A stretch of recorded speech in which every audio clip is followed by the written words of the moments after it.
ত্রয়োদশ জাতীয় সংসদ নির্বাচন সামনে রেখে ঘোষিত ২৩৬ আসনের প্রাথমিক তালিকা প্রকাশ করেছে বিএনপি। তবে এই তালিকা প্রকাশের পর থেকেই শুরু হয়েছে নানা ধরনের সমালোচনা ও স্থানীয় বিরোধ। এমন প্রেক্ষাপটে বিএনপি পুরো তালিকাটি নতুন করে মূল্যায়নের সিদ্ধান্ত নিয়েছে।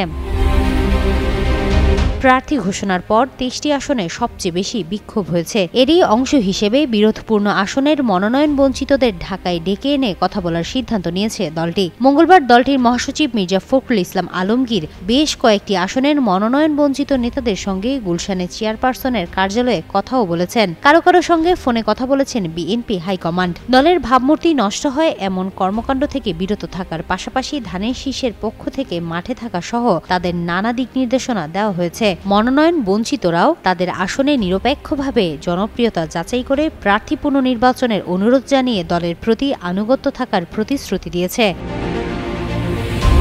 অন্যদিকে কিছু আসনে বয়স্ক প্রার্থী মনোনয়ন পাওয়ায় তীব্র সমালোচনা চলছে, কারণ এসব প্রার্থী প্রচারণায় সক্রিয় নন, তরুণ ভোটারদের কাছে অপরিচিত এবং অতীত আন্দোলন সংগ্রামে তাদের কার্যকর ভূমিকার অভাব রয়েছে, যা নির্বাচনমুখী ক্ষোভকে আরও বাড়িয়ে দিয়েছে।